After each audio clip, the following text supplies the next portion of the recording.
الرحمن الرحیم۔ ناظرین و سامعین، چار یار ٹی وی کے رمضان المبارک کے پروگراموں میں گزشتہ دو محافل میں ہم نے حجیت حدیث پر، حجیت سنت پر کچھ گفتگو کی ہے۔ آج بھی اس کی توضیح میں انشاءاللہ آپ کے سامنے کچھ احادیث مبارکہ کی روشنی میں گفتگو ہوگی، لیکن گفتگو شروع کرنے سے پہلے اللہ تعالیٰ جل شانہ و عز اسمہ کی مقدس کتاب سے چند کلمات عالیہ حصول برکت کے لیے پیش کرنے کی سعادت حاصل کرتے ہیں، اور اس کے بعد نعت رسول مقبول صلی اللہ تعالیٰ علیہ وسلم پیش کی جائے گی۔ مان پھر بعد انشاءاللہ آپ سے آج کے ٹاپک پر گفتگو ہوگی۔ اعوذ باللہ من الشیطان الرجیم،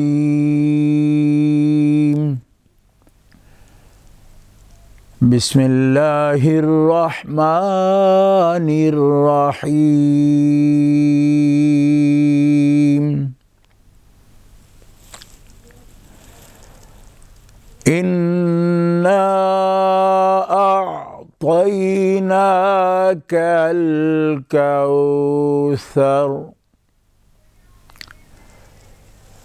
فَصَلِّ لِرَبِّكَ وَانْحَرْ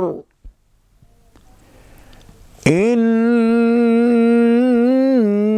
شَانِئَكَ هُوَ الْأَبْتَرُ۔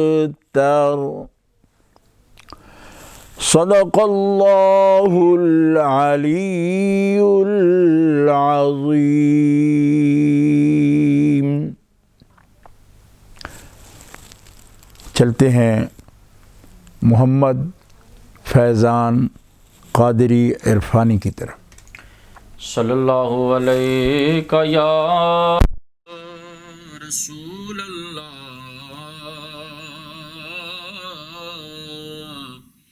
وسلم علیک یا حبیب اللہ۔ وسوئے لال زار پھرتے ہیں، وسوئے لال زار پھرتے ہیں، تیرے دن بہار پھرتے ہیں، تیرے دن بہار پھرتے ہیں، اور جو تیرے در سے یار پھرتے ہیں، جو تیرے در سے یار پھرتے ہیں، در بدر یوں ہی خار پھرتے ہیں، در بدر یوں ہی خار پھرتے ہیں، تیرے دن بہار پھرتے ہیں، اور پھول کیا دیکھوں میری آنکھوں میں، پھول کیا دیکھوں میری آنکھوں میں، دشت طیبہ کے خار پھرتے ہیں، دشت طیبہ کے خار پھرتے ہیں، تیرے دن اے بہار پھرتے ہیں۔ اور ناصر کلام شعر کہ اس گلی کا گدا ہوں میں جس میں اس گلی کا گدا ہوں میں جس میں مانگتے تاجدار پھرتے ہیں مانگتے تاجدار پھرتے ہیں تیرے دن اے بہار پھرتے ہیں اور کوئی کیوں پوچھے تیری بات رضا کوئی کیوں پوچھے تیری بات رضا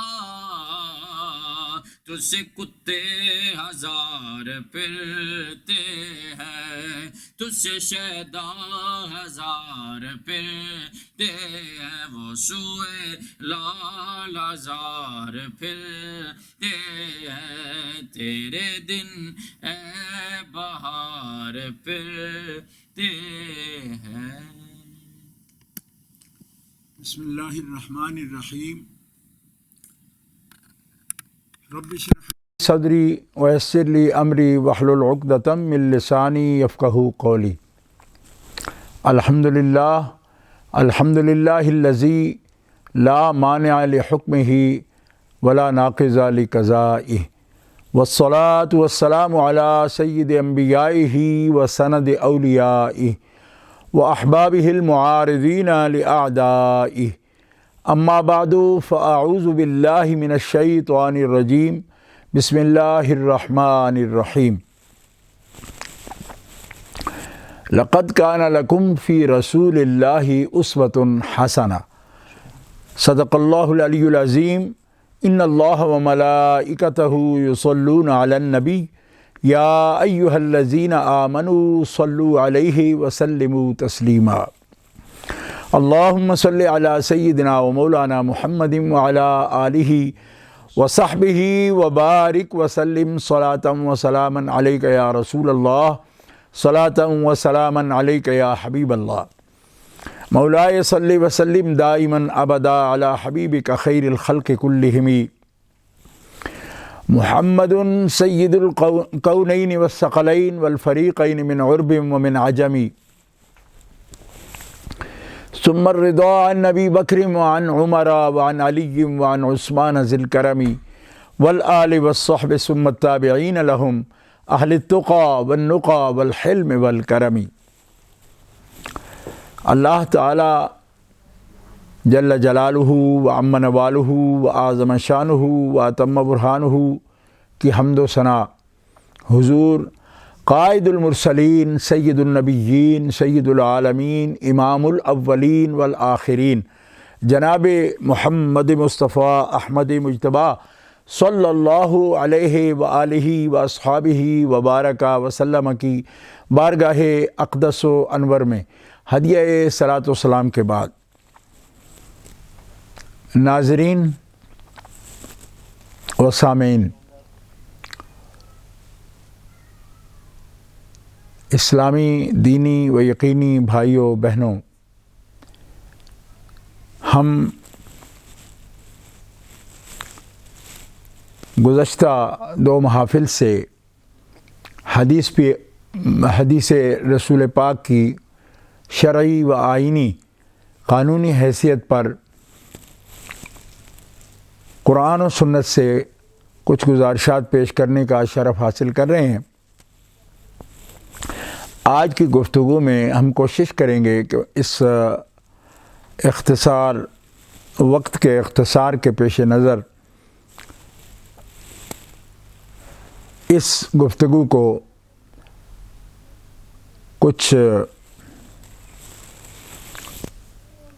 مکمل کر لیں تاکہ آنے والے دنوں میں دیگر موضوعات پر بھی کچھ آپ کی خدمت میں گزارشات پیش کی جا سکیں. تو گزشتہ دن کی بزم میں 4 یار ٹی وی کی، اس میں اس حدیث پاک پر گفتگو کا اختتام ہوا تھا کہ رسول گرامی علیہ السلام نے یہ فرمایا کہ وہ پیٹ بھرا شخص جو اپنی ڈکٹیٹرشپ اور اپنی چودراہٹ قائم کرنے کے لیے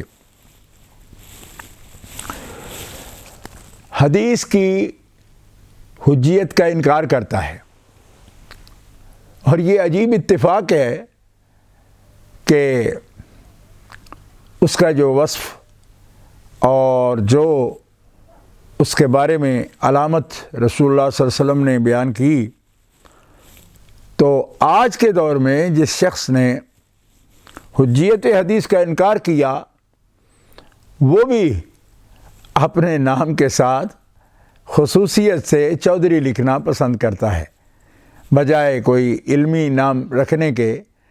تو میں قربان جاؤں اپنے آقا کریم صلی اللہ تعالیٰ علیہ وسلم کے علم کے کہ 14ویں صدی کا جو فتنہ ہے تو اس کے بارے میں بھی ان الفاظ میں آپ نے نشاندہی فرمائی دی تھی کہ وہ شخص پیٹ بھرا آدمی جو کہ اپنے منصب اور اپنی مسند چودراہٹ پر فائز ہو کر تو وہ میری حدیث کے ہتک کرے گا۔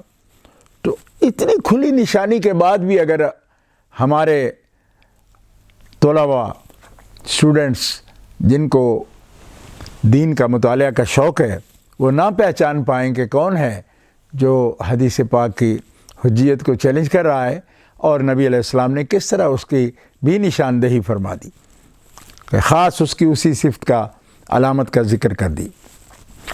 آج ہم انشاءاللہ العزیز احادیث مبارکہ کی روشنی میں آگے اس موضوع کو بڑھاتے ہیں جو انشاءاللہ بہت ہی ہمارے مدعا کو جس کو پیش کرنے کی ضرورت ہے اس کے لیے دلیل بھی بنے گا اور اس کو واضح کرے۔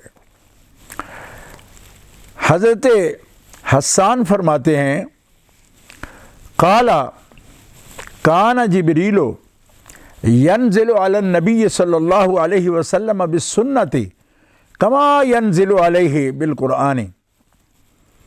حضرت حسان فرماتے ہیں حضرت جبریل امین نبی کریم صلی اللہ علیہ وسلم کے پاس سنت لے کر نازل ہوتے تھے جس طرح آپ پر قرآن لے کر نازل ہوتے تھے۔ حضرت عبداللہ بن عمر رضی اللہ عنہما روایت کرتے ہیں، فرماتے ہیں کنت اکتب کل شیء اسمعہ من رسول اللہ ارید حفظہ فنہتنی قریش وقالوا تکتب کل شیء سمعتہ من رسول اللہ ورسول اللہ بشر یتکلم فی الغضب والرضاء فامسکت عن الکتاب فذکرت ذلک لرسول اللہ صلی اللہ علیہ وسلم فأوما بإصبعه إلى فيه وقال اكتب فوالذي نفسي بيده ما خرج منه إلا حق۔ امام ابو داود رحمۃ اللہ تعالی علیہ نے اس حدیث پاک کو اپنی سنن میں، سنن ابو داود شریف میں، سنن ابی داود میں اس حدیث پاک کی تخریج فرمائی، اور جن لوگوں کے پاس سیریل نمبر والی کتب ہیں احادیث کا جو مسلسل نمبر ہے اس کے تحت دیکھ سکتے ہیں 3646 میں، اور دارمی شریف میں حدیث نمبر 488، اور سند صحیح کے ساتھ اس کو امام ابو داؤد رحمۃ اللہ علیہ نے بھی اور امام دارمی نے بھی اس کو نقل فرمایا۔ ترجمہ سماعت فرمائیے۔ حضرت عبداللہ بن عمر رضی اللہ عنہما فرماتے ہیں کہ میں رسول اللہ صلی اللہ تعالی علیہ وسلم سے جو بھی سنتا ہر چیز کو لکھ لیتا تھا. میرا ارادہ زبانی یاد کرنے کا ہوتا تھا تو قریش کے کچھ لوگوں نے مجھے منع کیا. انہوں نے کہا جو کچھ رسول اللہ صلی اللہ علیہ وسلم سے سنتے ہو ہر چیز لکھ لیتے ہو. حالانکہ رسول اللہ صلی اللہ علیہ وسلم بشر ہیں. آپ کبھی ناراضگی سے کوئی بات کرتے ہیں اور کبھی رضا کی صورت میں یعنی خوشی سے کوئی کلام فرماتے ہیں. یہ بات اس بات نے مجھے روک دیا اس بات سے کہ میں ہر بات لکھوں اور یاد کروں.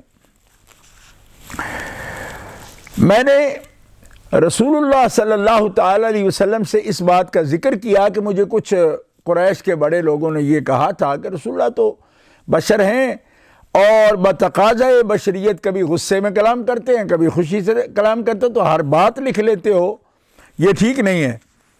اس لیے یا رسول اللہ میں نے لکھنا چھوڑ دیا، لیکن میرے دل میں اس کی چاہت ہے لکھنے کی، پھر بھی میں آپ سے اس کے بارے میں پوچھنا چاہتا ہوں کہ کیا کروں. تو عبداللہ ابن عمر کہتے ہیں رسول اللہ صلی اللہ علیہ وسلم نے اپنی انگلی مبارک اپنے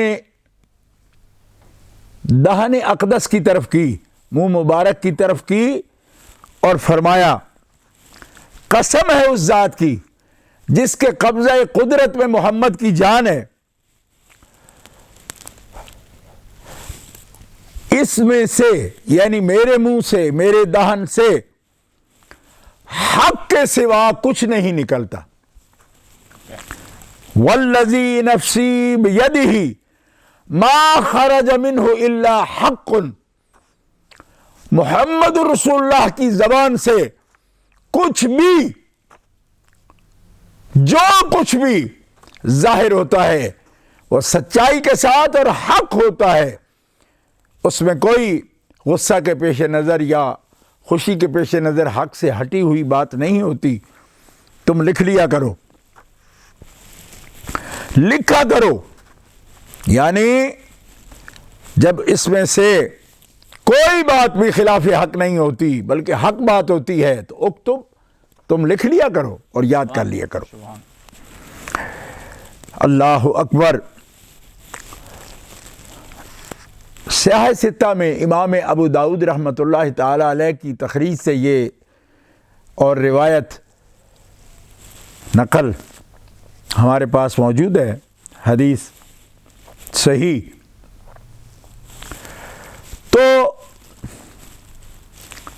میں یہ گزارش کرنا چاہتا ہوں کہ قریش کے ان لوگوں نے جو بات کی اس بات نے بھی ہمارے سامنے کئی حقائق کھولے ہیں. اگر وہ یہ نہ کہتے تو شاید یہ بات سامنے نہ آتی. اور آج کے دور میں یعنی 15ویں صدی ہجری میں اور 21ویں صدی عیسوی میں جب کہ فتنے بارش کی طرح اتر رہے ہیں، آج کے دور میں بھی لوگوں کو یہ کلام ہے کہ رسول اللہ صلی اللہ تعالی علیہ وسلم کی دو حیثیتیں ہیں. ایک یہ کہ وہ آپ بشر ہیں اور دوسری یہ حیثیت کہ وہ رسول ہیں. تو ہمارے لیے آپ کی کون سی بات حجت ہے؟ ہر حال میں کہی ہوئی بات ہمارے لیے دلیل ہے یا حالت رسالت میں جو کچھ آپ کہتے ہیں وہ ہمارے لیے دلیل ہے؟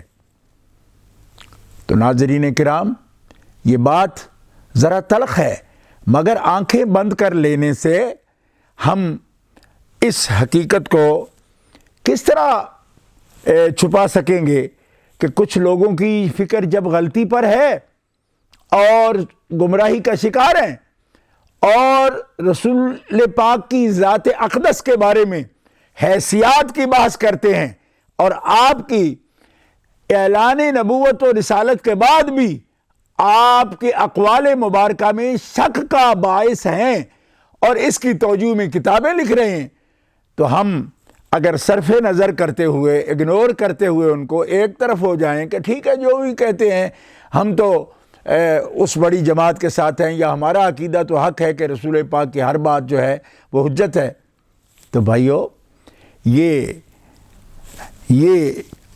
محققین کا طریق نہیں ہے. ہمیں ان کو فیس کرنا ہے. پہلے ان کا موقع معلوم کریں، بتاؤ کہ کون کون سے اس علت میں مبتلا ہیں، اس مرض کے مریض ہیں، اور پھر ان کا احادیث مبارکہ سے اور قرآن پاک سے اس کا رد کیا جائے. اگر اس کا رد ہے تو رد کیا جائے. تو آئیے سب سے پہلے تو میں آج کے دور کے ایک ایسے آدمی کے جس کے ساتھ ایک بڑی جماعت ہے، پوری جماعت اسلامی جس کی جماعت کا نام ہے، اور لوگ ان کو ابو العلا بھی کہتے ہیں، مودودی صاحب. مودودی صاحب کی ایک رائے میں آپ کے سامنے پیش کرتا ہوں. یہ ان کی کتاب سنت کی آئینی حیثیت میرے ہاتھ میں ہے، اور عزیزم مولانا محمد عمران سے میں گزارش کروں گا کہ اس کتاب کا ٹائٹل جو ہے ذرا قریب سے اس کو فوکس کر لیں تاکہ لوگوں کو معلوم ہو سکے کہ یہ انہی کے دارالاشاعت سے چھپی ہوئی کتاب ہے، سنت کی آئینی حیثیت. اور Islamic publication private limited in کا ادارہ ہے منصورہ میں ہی، جس نے یہ کتاب شائع کی، ہم نے نہیں کی. اور اس کا صفحہ نمبر 48 ہے. 48 صفحہ ہے، سنت کی آئینی حیثیت، اور سید ابو العلا مودودی یہ ان کا نام لکھا ہوا ہے. ذرا سا سنیے کہ جو لوگ رسول خدا صلی اللہ تعالیٰ علیہ وسلم کے انوار کے روشنی میں آپ کی سیرت نہیں پڑھتے، وہ کس طرح ایسے نتائج اور ایسی فکر پر جاتے ہیں. مولانا مودودی صاحب اپنے نظریے کی وضاحت کرتے ہوئے کہتے ہیں، یہ بات مسلمات شریعت میں ہے کہ سنت واجب الاتباع صرف وہی اقوال و افعال رسول اللہ صلی اللہ علیہ وسلم ہیں. غور کرنا کہ رسول پاک صلی اللہ علیہ وسلم کے صرف وہی اقوال اور افعال واجب الاتباع ہیں جو حضور صلی اللہ علیہ وسلم نے رسول کی حیثیت سے کیے ہیں. شخصی حیثیت سے جو کچھ آپ نے فرمایا یا عملاً کیا ہے وہ واجب الاحترام تو ضرور ہے مگر واجب الاتباع نہیں ہے. یہ مکمل عبارت ہے جس کو کسی بھی کانٹ چھانٹ کے بغیر میں نے آپ کے سامنے پیش کیا ہے. یعنی اس کو مسلمات شریعت میں سے کہہ رہے ہیں کیا کہ سنت واجب الاتباع، سنت واجب الاتباع یعنی سنت جس کی مطابقت اور جس کو ماننا ضروری ہے وہ صرف وہ اقوال و افعال ہیں جو رسول اللہ صلی اللہ علیہ وسلم نے رسول کی حیثیت سے کہے یا کیے. شخصی حیثیت سے جو کچھ آپ نے فرمایا ہے یا عملاً کیا ہے اس کا ہم احترام کرتے ہیں، لیکن اس کا اتباع کرنا، اس کو تسلیم کرنا ہم پر واجب نہیں ہے. الیاذ باللہ تعالی. اندازہ فرمائیے کہ قریش نے اپنی فہم کے مطابق عبداللہ ابن عمر کو جس خدشے سے روکا تھا کہ بشر ہیں، کبھی غصے میں کلام کرتے ہیں، کبھی رضا سے، تم نہ لکھا کرو. اس حدیث پاک کو بتائیے کہ ابو العلا مودودی بھی ان قریش کے ذہن سے بات کر رہے ہیں اور کہہ رہے ہیں کہ رسول پاک تو بشر ہیں، کبھی شخصی حیثیت سے بات کرتے ہیں اور کبھی رسالت کی حیثیت سے بات کرتے ہیں. تو جب شخصی حیثیت سے بات کریں تو ہم احترام کرتے ہیں کہ آپ ایک بڑی ہستی ہیں تو آپ نے قول کر دیا، واجب الاتباع نہیں سمجھتے اس بات کو. اور یہی بات غلام محمد پرویز کا پورا لٹریچر بھرا ہوا ہے جس میں وہ یہ کہہ رہا ہے کہ ہم یہ اہل قرآن کہہ لیں ان کو، یا چکڑالوی پرانے دور میں ان کو کہا جاتا تھا، آج وہ اہل قرآن کہلاتے ہیں اور حدیث پاک کی حجیت کے قائل نہیں ہیں۔ تو سب سے پہلے ہم اس حدیث پاک کی روشنی میں جائزہ لیتے ہیں، یا رسول اللہ آپ کی شخصی حیثیت ہے ایسی؟ یہی عبداللہ ابن عمر پوچھ رہے ہیں کہ جو قریش نے کہا کیا آپ پر کوئی ایسا وقت بھی ہوتا ہے کہ آپ جو کہتے ہیں وہ حق نہیں ہوتا؟ تو رسول پاک کیا کہتے ہیں؟ اکتب، تم لکھ لیا کرو ہر چیز۔ کیوں؟ اس لیے والذی نفسی بیدہ ما خرج منہ الا حق۔ اب رسول پاک صلی اللہ تعالی علیہ وسلم تو مامور ہیں، معزون ہیں، اللہ کی طرف سے مقرر ہیں اس بات پر۔ اس بات میں اگر کوئی حقیقت ہوتی کہ رسول پاک کی کسی حیثیت سے کی ہوئی بات واجب الاتباع ہے اور دوسری حیثیت سے کہی ہوئی بات جو ہے وہ واجب الاتباع نہیں ہے، تو رسول پاک یہی تو سوال ہو رہا تھا، اس کے جواب میں فرماتے ہاں میں جس کو کہوں وہ بات آپ جو ہے لکھ لیا کرو، یعنی جس سے لکھنے کا حکم دوں وہ لکھ لیا کرو، ہر بات نہ لکھو۔ بلکہ رسول پاک تو یہ ارشاد فرما رہے ہیں کہ تم لکھ لیا کرو، اللہ کی قسم ہے محمد کے منہ سے کبھی کوئی بات حق کے سوا نکلتی ہی نہیں ہے۔ سبحان اللہ۔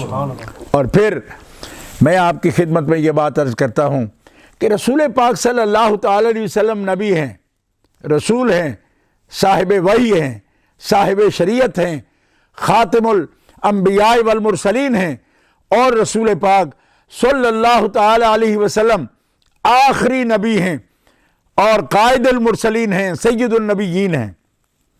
دو حیثیات میں آپ کو تقسیم کرنا کہ کبھی آپ صرف شخص ہوتے ہیں، کبھی آپ رسول ہوتے ہیں، یہ ایک ایسا شک ڈالنے والی بات ہے کہ ہر بات میں شک آ جائے گا۔ کیوں کہ جو بھی آپ فرما رہے ہیں تو امت کیسے معلوم کرے گی کہ اس وقت وہ بشر تھے یا اس وقت رسول تھے؟ تو جب بشر ہیں تو پھر ہم واجب الاتباع نہیں ہے بات۔ کون بتائے گا کہ یہ بات رسول پاک نے فرمائی ہے صرف بشری حالت میں، اور یہ بات جو فرمائی ہے یہ رسول ہونے کی حالت میں فرمائی ہے؟ دو حیثیات کا تعین کرنا مطلقاً دین کو شک میں ڈالنے والی بات ہے۔ رسول ہے، اللہ فرماتا ہے ما محمد الا رسول، محمد نرے محمد تو ہے ہی نہیں مگر رسول ہیں، ہر وقت رسول ہیں، سوتے رسول ہیں، جاگتے رسول ہیں، چلتے رسول ہیں، بیٹھتے رسول ہیں، عرش پہ بھی رسول ہیں، فرش پہ بھی رسول ہیں، حتیٰ کہ حیات مطہرہ میں اگر وہ چل پھر رہے ہوں، احکام بیان کر رہے ہوں تب بھی رسول ہیں، اور واللہ العظیم اگر وہ اپنی قبر انور میں جلوہ فرما ہوں تب تک بھی قبر انور میں بھی قیامت تک وہ رسول ہیں۔ سبحان اللہ، سبحان اللہ، سبحان اللہ۔ تو آپ کس طرح کہہ رہے ہو؟ جو سو جائیں تو دل جاگتا رہتا ہے، غفلت طاری نہیں ہوتی، ان کی نیند ناقض وضو نہیں ہے، تو سوتے میں رسول ہیں کہ نہیں ہیں؟ سوتے میں اگر خدا کی وحی آ جائے تو وہ وحی کا درجہ رکھتی ہے، اگر وحی کا درجہ نہ رکھتی تو ابراہیم خلیل اللہ علیہ السلام خواب دیکھ کر بیٹے کے گلی پر چھری کیوں رکھ دیتے؟ سارے مفسر یہی فرماتے ہیں کہ انبیاء کے خواب بھی وحی ہوتے ہیں، تو وہی تبھی ہوتے ہیں وہ جب سوتے ہوئے بھی بشر نہیں ہوتے، رسول ہوتے ہیں، نبی ہوتے ہیں۔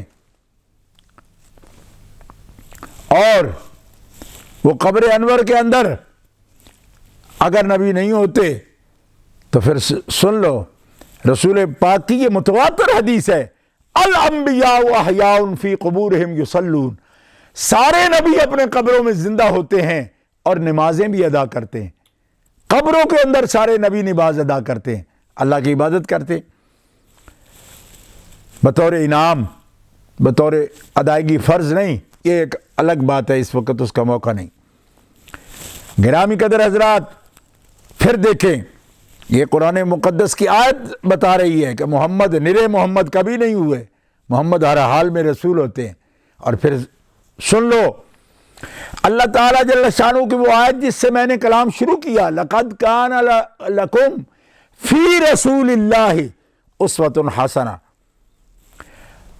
البتہ تحقیق تمہارے لیے فی رسول اللہ، رسول کی ذات میں ایک کامل نمونہ ہے۔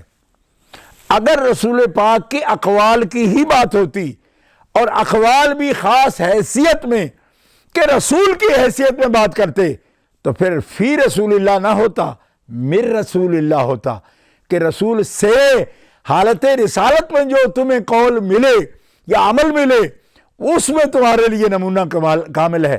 فی رسول اللہ تو یہ بتاتا ہے کہ رسول کی ذات میں، رسول کی ذات میں، ان کے عمل میں، ان کے قول میں، رسول اللہ کی ذات میں تمہارے لیے ہر آن وہ نمونہ کامل ہے، اسوہ حسنہ ہے، اور ان کی حیثیت، ان کی ذات، ان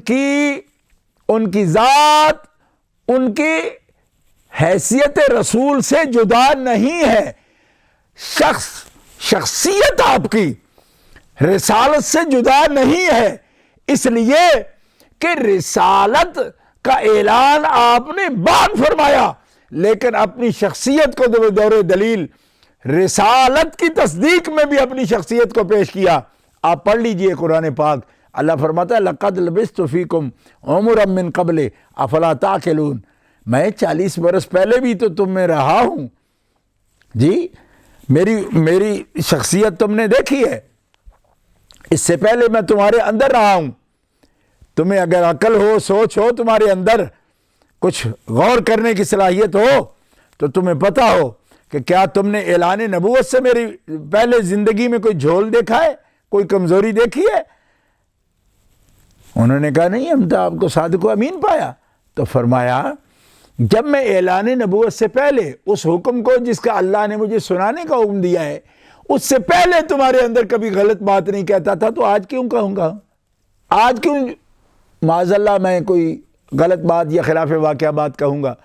تو کیا ان 3 آیات کریمہ سے ہمیں کیا معلوم ہوا کہ رسول اللہ صلی اللہ تعالی علیہ وسلم کو ایک قانون کے مطابق یہ کہہ دینا کہ ان کی 2 حیثیات ہیں، یہ توہین رسالت بھی ہے اور مقام رسالت سے جہالت کا بھی ثبوت ہے کہ انہوں نے پہچانا نہیں۔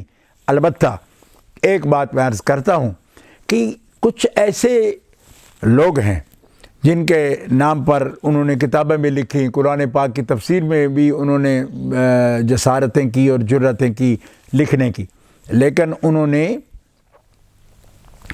وہ درس حدیث سے محروم رہے، کسی بھی جید استاد سے انہوں نے درس حدیث پاک نہیں لیا، اس لیے وہ اس قسم کی باتیں کرتے ہیں اور رسول پاک کے مقام رسالت سے وہ لوگ بے خبر ہیں۔ دیکھیے یہ باتیں انہیں کیوں کہنی پڑتی ہیں، میں اس کا بھی مختصر سا تجزیہ آپ کے سامنے پیش کروں گا کہ احادیث مبارکہ کے بعض حصے ایسے ہوتے ہیں جس پر ہمیں بہت محنت کی ضرورت ہوتی ہے، جیسے قرآن پاک ہے، اس میں اجمالی احکام بھی ہوتے ہیں جس کی تفسیر کی ضرورت پڑتی ہے۔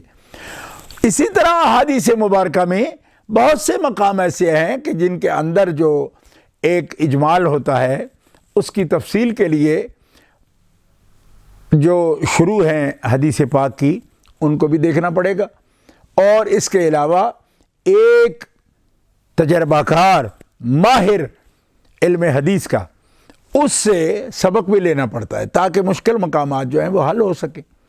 اب انہی مقامات سے وہ احادیث مبارکہ ہیں جن میں رسول پاک صلی اللہ علیہ وسلم خود فرماتے ہیں کہ میں کوئی بات اگر تمہیں کہوں دنیاوی معاملات میں جس کا تعلق صرف دنیا کے علم سے ہے یا تجربے سے ہے، تو اس میں تم جو ہے خود دیکھ سکتے ہو معاملات کو، یعنی اس میں جو احکام میں دے رہا ہوں وہ بطور قانون نہیں دے رہا، ایک مشورہ دے رہا ہوں یا ایک تجویز دے رہا ہوں۔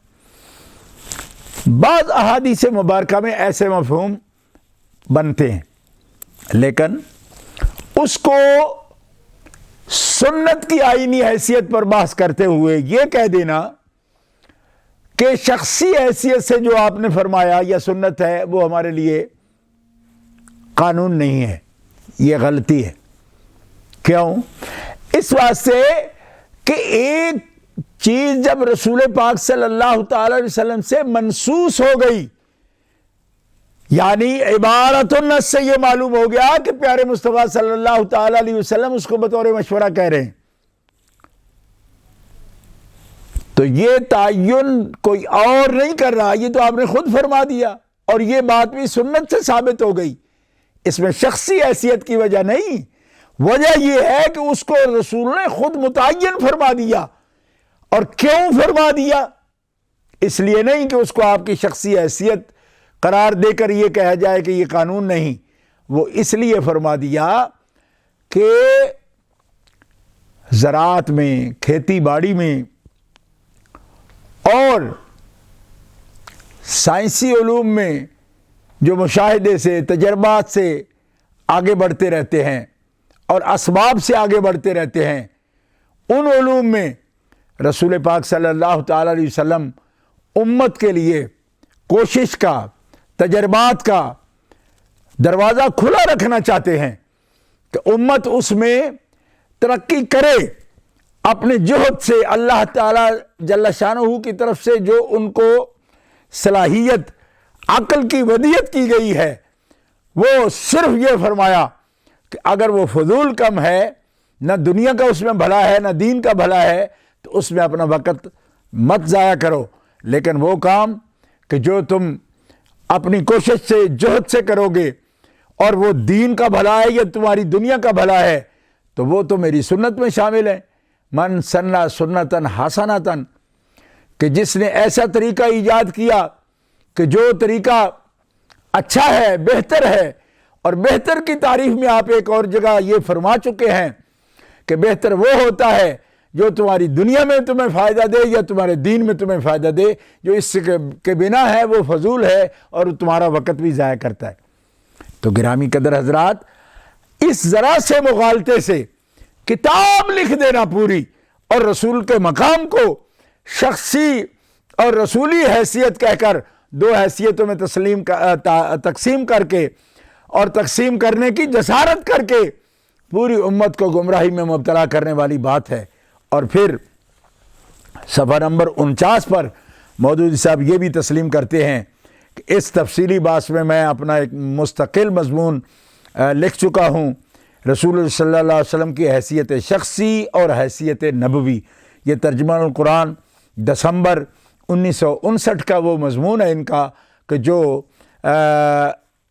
سنت کی آئینی حیثیت پہ انہوں نے بطور وضاحت پھر دوبارہ یہ لگا دیا ہے، اور یہ اسلامک پبلیکیشن کی چھپی ہوئی کتاب کا صفحہ نمبر 48 اور صفحہ نمبر 49 ہے، جس سے میں نے پورا اقتباس پیش کیا تاکہ آپ یہ سمجھ سکیں کہ ہم جب بات کر رہے ہوتے ہیں تو وہ ہم نہ صرف ایک درس دے رہے ہوتے ہیں، بلکہ اس میں وہ گمراہ لوگ جنہوں نے امت پر ظلم کیا اور اپنے دماغی خلجان کو انہوں نے ایک عقیدے کی شکل دے کر لوگوں کے سامنے پیش کیا، اور ان نوجوانوں سے بھی جو کم تعلیم یافتہ ہوتے ہیں یا تھوڑے مطالعہ کے بعد ایک رائے قائم کرنے کی کوشش کرتے ہیں، میں دست بستہ ان کی خدمت میں عرض کروں گا کہ یہ مفاہیم کوئی غلام پرویز کر رہا ہے، کوئی غلام قادیانی کر رہا ہے اور کوئی مودودی کر رہا ہے، تو ان لوگوں کی باتوں پر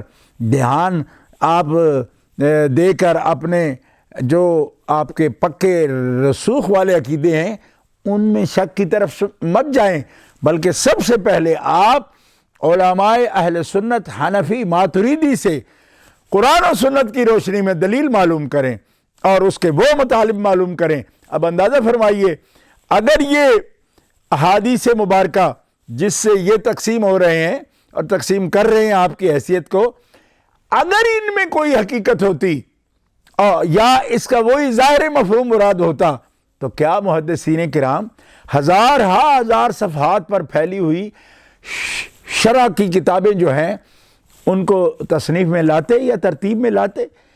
اس کا مطلب ہے کہ کسی شرح کی ضرورت ہے، اس کے بعد گمراہی میں اگر وہ نہ ہو تو گمراہی کا شکار ہو سکتا ہے بندہ۔ تو محدثین کرام نے اپنی زندگیاں لگا دی 50 جلد میں، اور اجزاء میں احادیث مبارکہ کی شرح فرما دی ہے، اور اسی لیے فرمائی ہے ابھی جیسے میں نے آپ کی خدمت میں عرض کیا، عبداللہ ابن عمر جو پوچھ رہے ہیں اور حضور جو فرما رہے ہیں، اس کے بعد گنجائش ہے کسی کے لیے کہ وہ یہ کہتا پھرے کہ حضور کی تو کوئی حالتیں ہیں اور جس حالت میں آپ بات کرتے ہیں تو اس حالت کو دیکھا جائے گا؟ تو اس کا مطلب ہے کہ پہلے آپ سے سرٹیفکیٹ لے امت کہ یہ حضور نے کس حالت میں بات کی ہے، آپ اجازت دیتے ہیں تو پھر ہم حدیث پر عمل کرتے ہیں۔ یہ ایک اپنی جاب پیدا کرنے کی اور اپنی ایک جو ہے نا یوں سمجھے ایک کرسی اپنے لیے نہیں گھڑنے کی کوشش کر رہے ہیں کہ لوگ ہم سے پوچھیں کہ یہ حدیث کس حالت میں کہی گئی ہے۔ حالت ہے ہی ایک اور حالت ہے ہی نہیں، وہ رسول ہیں تو رسول ہیں، نبی ہیں تو نبی ہیں، اس لیے وہ سوتے میں جاگتے میں رسول ہوتے ہیں۔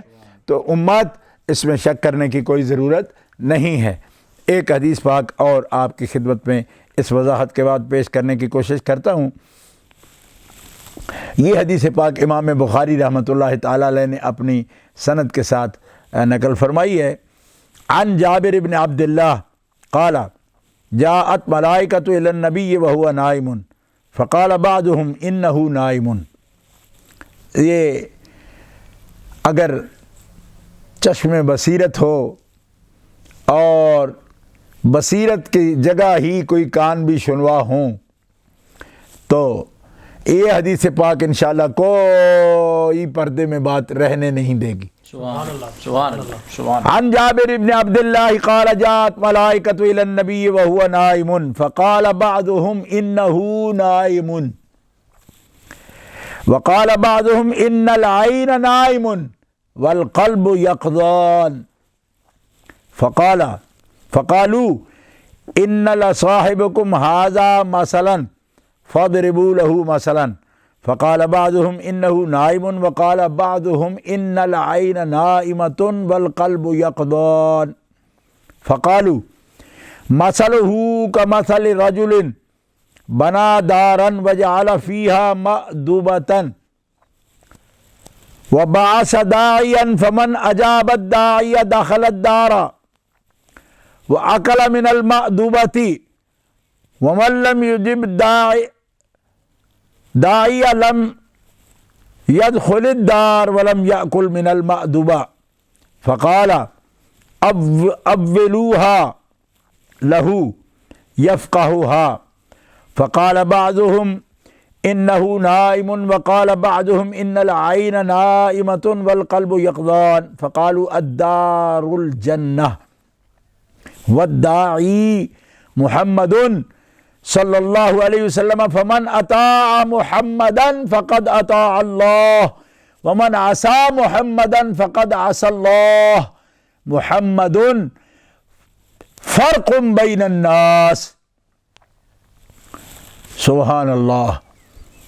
حضرت امام بخاری رحمۃ اللہ تعالیٰ علیہ اس حدیث کو نقل فرما رہے ہیں۔ حدیث کا نمبر ہے مسلسل 7281۔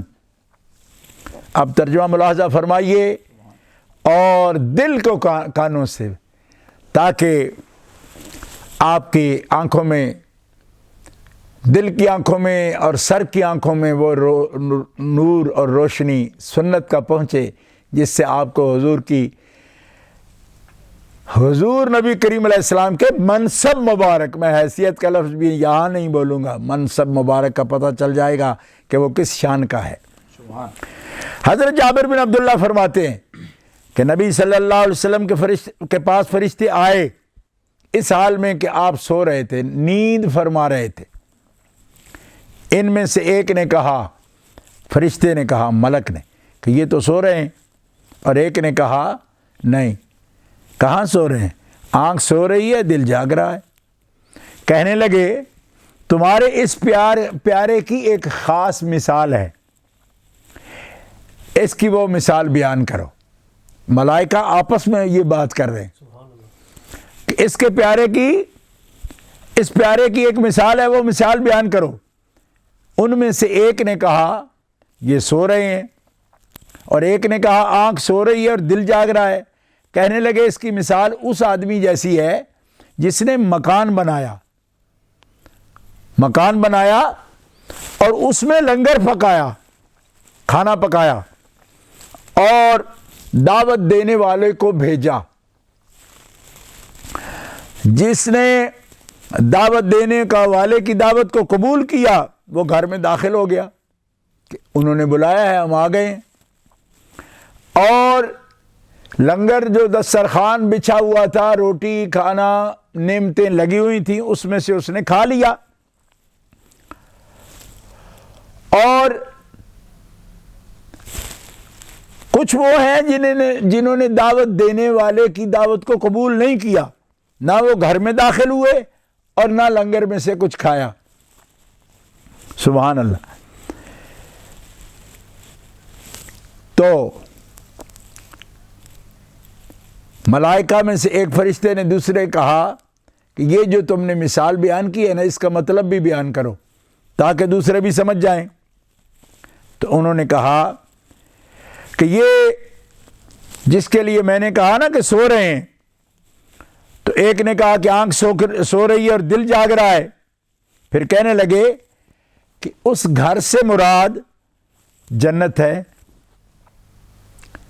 وہ گھر جس کی مثال ہم نے دی، گھر سے مراد ہے جنت. بلانے والے سے، داعی سے، دعوت دینے والے سے مراد ہے محمد الرسول اللہ. تو جس نے محمد الرسول اللہ کی بات مان لی، اطاعت کی، اس نے اللہ کی اطاعت کی. اور جس نے محمد صلی اللہ علیہ وسلم کی نافرمانی کی، اس نے اللہ کی نافرمانی کی. آخر میں فرشتہ کیا کہتا ہے؟ محمد فرق بین الناس، لوگوں کے درمیان حق و باطل کی پہچان جو ہے وہ محمد الرسول اللہ کا وجود ہے، داعی کا وجود ہے. سبحان اللہ، سبحان اللہ. لہذا اس سے کیا فرق پڑا کہ سو رہے ہیں یا نہیں سو رہے؟ وہ کہہ رہے ہیں بلایا انہوں نے نا، کھانا بھی پکا دیا امت کے لیے، لنگر بھی پکا دیا رسول نے ہدایت کا، لگا بھی دیا ہے. اب وہ قبر انور میں بھی آرام فرما ہوں یا سو بھی رہے ہوں تو امت کو کیا فرق پڑے گا؟ ان کی دعوت پر آئی، انہی کے لنگر سے کھایا، انہی کی اجازت سے کھایا، ان کے گھر میں داخل ہو کر کھایا. داخل ہو کر کس گھر میں؟ جنت میں. تو فرمانے لگے ہم یہی تو کہہ رہے ہیں کہ حق و باطل کی پہچان تو وہ داعی ہے، محمد کا وجود ہے. جو ان کی دعوت قبول کر گیا وہ حق پر آ گیا، اس کے لنگر بھی مل گیا، اس کو جنت بھی مل گئی، اور اس نے ہدایت بھی حاصل کر لی، اس نے نجات بھی حاصل کر لی. سبحان اللہ. اب اندازہ فرمائیے کہ ان احادیث مبارکہ کے بعد کسی قسم کی گنجائش کلام کی نہیں رہتی، لیکن فتنے ہیں کہ سر چڑھ کر بول رہے ہیں.